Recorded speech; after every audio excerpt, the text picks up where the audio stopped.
अनमोल वचन अखिल भारतीय संत मत सत्संग के संस्थापक और गृहस्थ में आनंद योग के जनक परम संत महात्मा परम पूज्य श्री यशपाल जी महाराज अर्थात परम पूज्य भाई साहब जी द्वारा प्रतिपादित इन अनमोल वचनों का पालन करना अति आवश्यक है।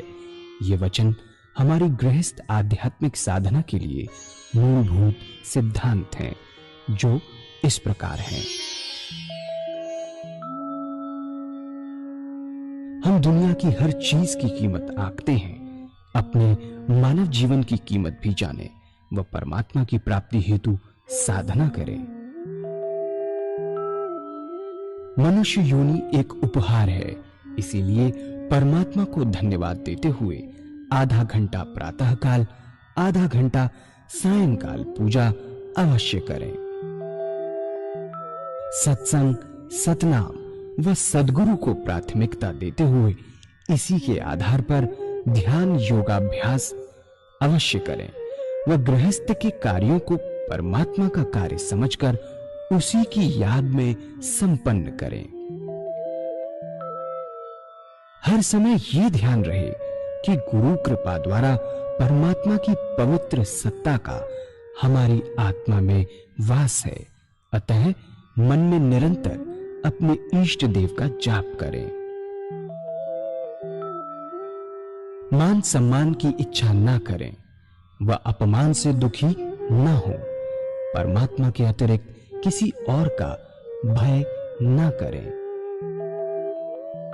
दूसरों की बुराई न करें, न सुने, सत्य व मधुर बोलें, अश्लील शब्द मुंह से ना निकालें, सभी से नम्रतापूर्ण व सुंदर व्यवहार करें। धर्म पत्नी के अतिरिक्त अपने से बड़ी से माता जैसा, बराबर की से बहन जैसा व छोटी से पुत्री जैसा व्यवहार करें। सांसारिक जीवन यापन की आवश्यकताएं अंतहीन है, इसलिए अधिक से अधिक समय सत्संग में व धन परोपकार में खर्च करें। याद रखें, न स्त्री माया है, न धन दौलत, न ही परिवार। माया वह है जो हृदय को परमात्मा से दूर हटा दे। अतः निरंतर सत्संग और सद्गुरु की शरण में रहने का प्रयास करें।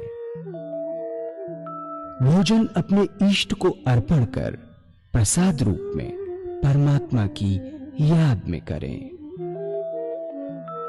रात्रि में सोने से पहले अच्छे बुरे कार्यों का आत्मनिरीक्षण कर उसका समुचित पश्चाताप करते हुए ध्यान करें व प्रभु की गहरी याद में ही विश्राम करें। परमात्मा तू ही है, तेरी इच्छा पूर्ण हो।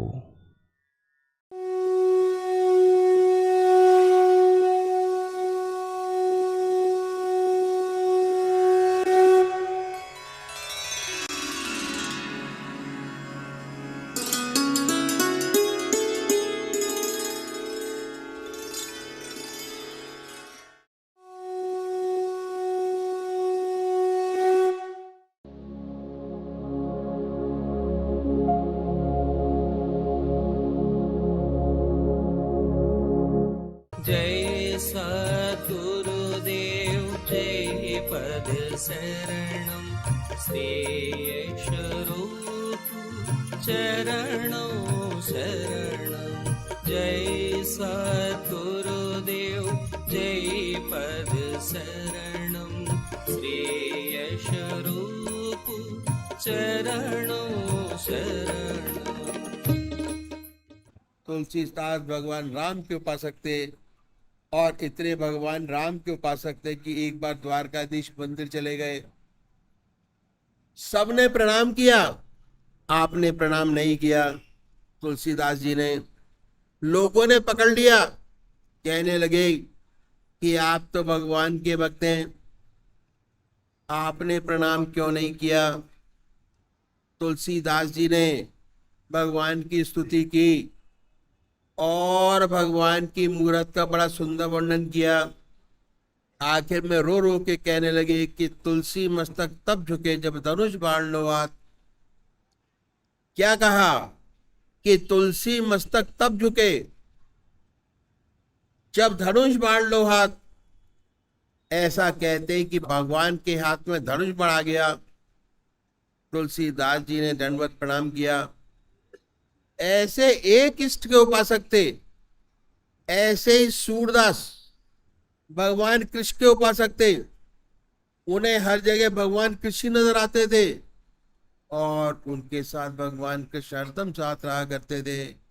वो कहते थे कि दर दीवार दर्पण भय चित देखूं तित तोय काकर पातर ठीकरी भय यार सी मोय। क्या दर दीवार दर्पण भय जित देखूं तित तोय काकर पातर ठीकरी भय यार सी मोय। कंकड़ों में, पत्थरों में उन्हें भगवान कृष्ण नजर आते थे। इस तरह जितने साकार भक्त हुए सब एक ही इष्ट के उपासक थे। इसलिए साकार पुजारी को अपना एक इष्ट निश्चित करना बहुत आवश्यक है, और वो जिसको आपकी आत्मा कबूल करे, जबरदस्ती नहीं। अगर भगवान शिव को आत्मा कबूल करती है तो भगवान शिव की आराधना करिए। अगर राम आत्मा कबूल करती है तो राम की आराधना कीजिए। जिसको आपकी आत्मा कबूल करे उसी का ध्यान बनेगा, उसी से चित्त एकाग्रता प्राप्त हो सकेगी। अगर बार बार बदलेंगे, बहुत सी मूर्तियों का ध्यान करेंगे तो पूजा का मकसद पूरा नहीं होगा। पूजा करने के लिए कुशा या कंबल का आसन हो, धूप दीप जलाएं, अगरबत्ती जलाएं, वातावरण शुद्ध करें और साफ सुथरी चादर बिछाएं। बड़े प्यार से बैठिए, रात्रि के बस बदल कर बैठें। यदि स्नान नहीं कर सकते तो कोई बात नहीं, मुंह हाथ धोकर बैठे सुख आसन से। जिस आसन पर बैठे हैं सुख आसन है, आसन भी बहुत सारे। फिर अपने इष्ट को सामने देखें कि आपका इष्ट सह शरीर आपके सामने विद्यमान है, ऐसा विचार कीजिए। फिर कोई भक्ति भाव से भरा भजन गाइए तो क्या होगा कि जितने आपके बहिर्मुखी विचार दुनिया के हैं उनसे मन हटकर ईश्वर की तरफ लग जाएगा। और इसके बाद जब आप ध्यान करेंगे तो ध्यान बनेगा। पहले बाहर अपनी इष्ट की मूर्त को बनाइए, ध्यान करिए, और जब वो पवित्र मूर्त सामने स्पष्ट हो जाए उस पवित्र मूर्त को अपने हृदय में बैठाइए इतने प्यार से कि ना कोई दूसरा विचार रह जाए, ना ख्याल। हमारी आत्मा हमारे मन को देखती रहती है, बताती रहती है कि हम क्या सोच रहे हैं। जब मन हट जाए तो फिर प्यार से उस पवित्र मूर्ति पर जमाए, फिर ना कोई विचार रहेगा ना ख्याल। जब चेतन अवस्था में लौटेंगे उसी का ध्यान में लौटेंगे और उस समय बड़ी सुंदर अनुभूति आपके हृदय मस्तक आनंद भर गया। इतनी सुंदर अनुभूति होगी कि जितना मस्तक पर भार था वह हल्का हो गया। यह है पूजा का तरीका जो इन संत महात्माओं ने बताया साकार पुजारियों के लिए। यदि ऐसे पूजा करेंगे तो उसका विशेष लाभ होगा। चित्त की एकाग्रता प्राप्त होगी, सुषुप्ति की अवस्था प्राप्त होगी और सुषुप्ति से धीरे धीरे सहज समाधि में प्रवेश करेंगे।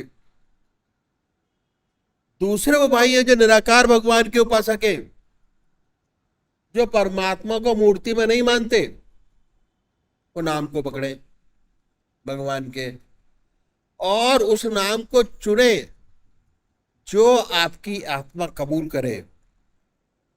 कोई ना कोई नाम से तो याद करते ही होंगे, हिंदू भाई ओम, मुसलमान भाई अल्लाह, सिख भाई वागुरु, क्रिश्चियन भाई क्राइस्ट या गॉड, जो आपकी आत्मा को अच्छा लगे उसे पकड़े।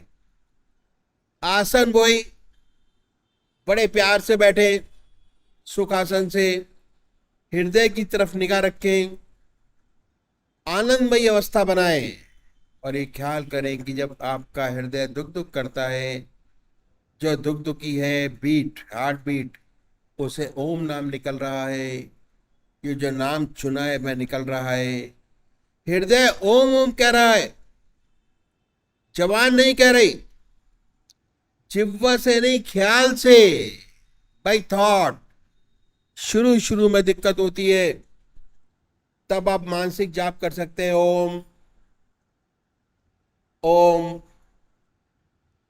ओम, और आपको बहुत स्पष्ट सुनाई देने लगता है कि हृदय से ओम की आवाज निकल रही है। ऐसी हालत पैदा होती है, ना कोई दूसरा ख्याल रहता न विचार, ऐसे उसमें तल्लीन हो जाते हैं, अपना होश नहीं रहता, अपने आप से गायब हो जाते हैं, विचार शून्य अवस्था बन जाती है।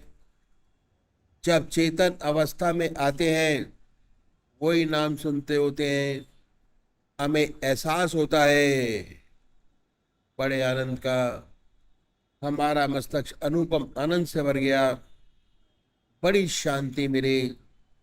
तो इन संतों ये तरीका बताया पूजा का कि यदि ऐसे पूजा करेंगे हमें विशेष लाभ होगा, चित्त की एकाग्रता प्राप्त होगी और धीरे धीरे हमें आत्मदर्शन के साथ साथ परमात्मा का अनुभव होने लगेगा।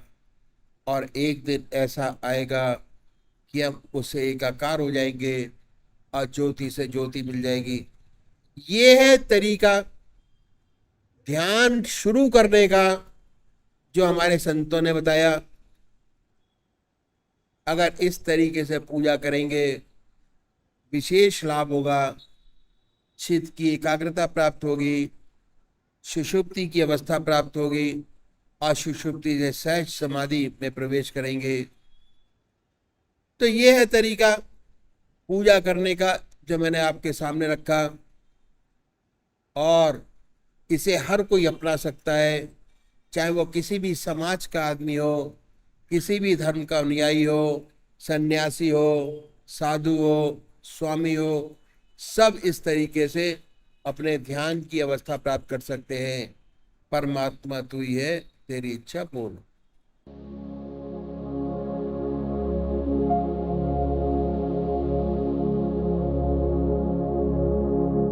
जय सद्गुरुदेव जय पद शरणं श्रेयस्वरूप चरणों शरणं।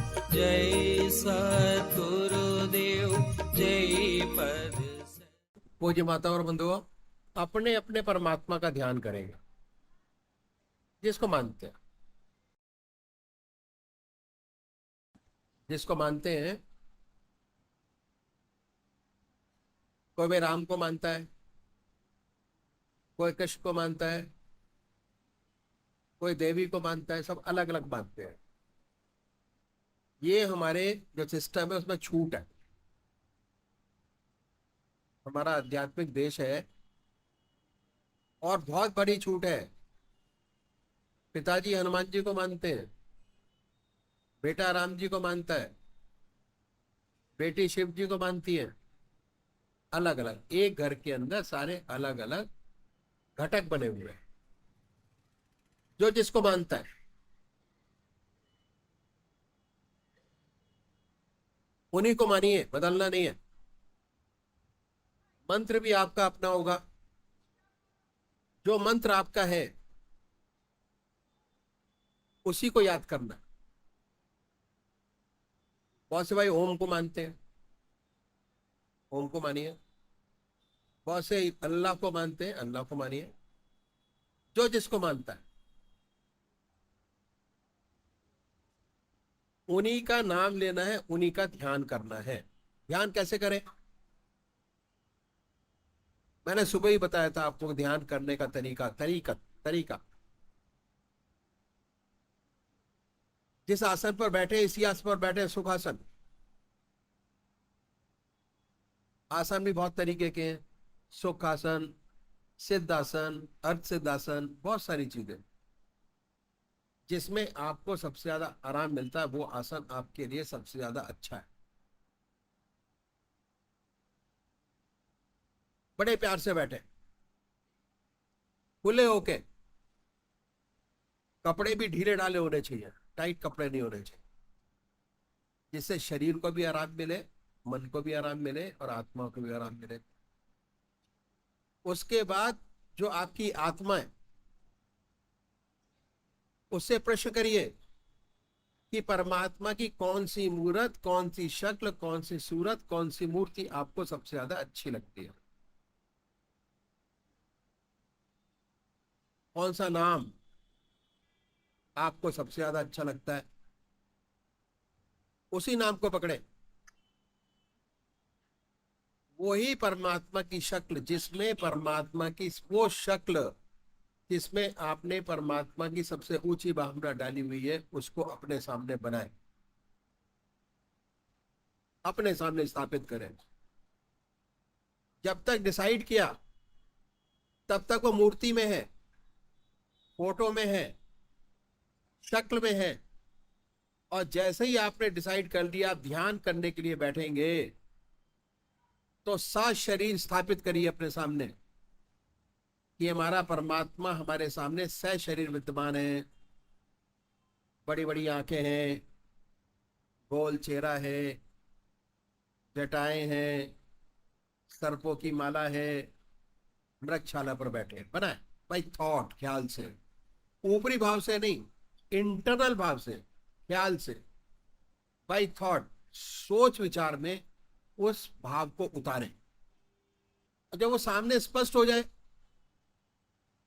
उस पवित्र हृदय को अपने हृदय चक्र पर उतारें। जैसे आपने देखा होगा हनुमान जी की बहुत सी फोटो हैं जिसमें वो राम जी को अपने हृदय के अंदर उतारते दिखाते हैं, लगे हुए दिखाते हैं। इसी तरीके से आप भी अपने इष्ट को अपने हृदय में उतारिए। आपका दिल धड़कता है, उस दिल की धड़कन में जो नाम आपका है उसको उच्चारित होते सुने। और जब तक सुनाई ना दे तब तक जिह्वा से बड़े आराम से नाम ले सकते हैं। ओम नमः शिवाय, बड़े प्यार से ओम नमः शिवाय। इतने वेग और भाव से लेना है कि संसार का कोई दूसरा विचार आपके मन और ख्याल में ना आए।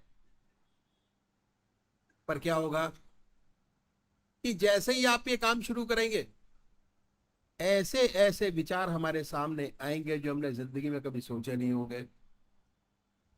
इतना वेग विचारों का हमारे सामने आता है। उन विचारों को दबाएंगे तो प्रतिशोध पैदा होगा। दबाइए नहीं, हटाइए। जैसे भाव दूसरे आए उनको हटाएं, दोबारा आए तो फिर हटाइए। जैसे एक समुद्र के अंदर नाव चली जा रही है, लहरें आती हैं, आप नाव चला रहे हैं, और जब उल्टी लहर आती है तो लहरों को हटाते हैं जिससे हमारा रास्ता साफ होता चला जाए। उसी प्रकार आप अपने मन के रास्ते को साफ कीजिए। जैसे ही कोई दूसरा वेग विचार आए उन विचारों को हटाएं, अपने इष्ट की याद में लगे, फिर हटाएं, फिर अपने इष्ट की याद में लगे। यह अभ्यास। भगवान श्री कृष्ण ने 4 विशेष बात बतलाई। पहला आहार की शुद्धि, दूसरा विहार की शुद्धि, तीसरा अभ्यास, चौथा वैराग। आज जो भी काम में हमारी परफेक्टनेस है, जो काम हम बड़े आराम से कर सकते हैं, वो अभ्यास के माध्यम से होता है। हम छोटे थे, हमें चलना नहीं आता था, हमारी माँ ने उंगली पकड़कर हमको चलना सिखाया। आज चल लेते हैं, भाग लेते हैं, दौड़ लेते हैं। अभ्यास। पढ़ना नहीं आता था, पढ़ना सिखाया टीचर ने, आज बहुत अच्छा पढ़ लेते हैं, कंपटीशन दे लेते हैं, आईएएस बनते हैं, आईपीएस बनते हैं।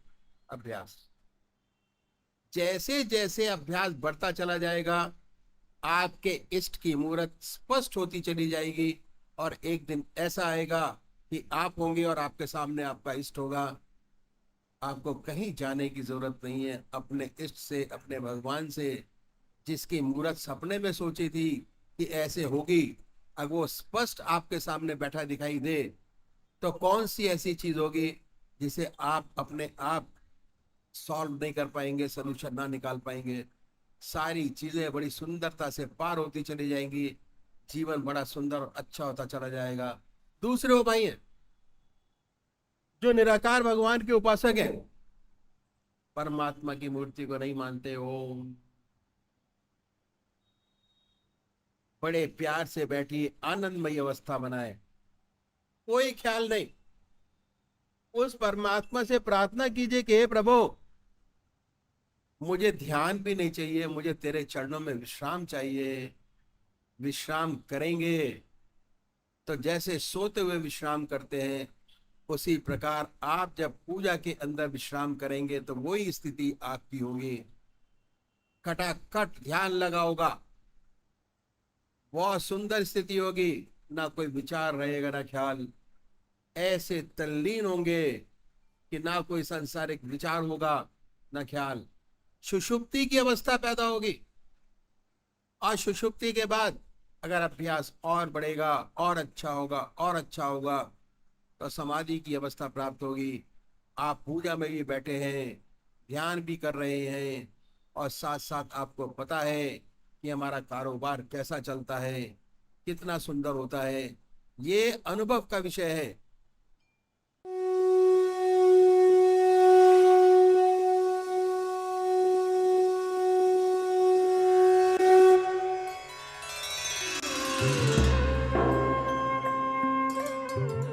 ध्यान योग के कार्यक्रम आनंद योग से निशुल्क जुड़ने के लिए संपर्क करें 9810239677।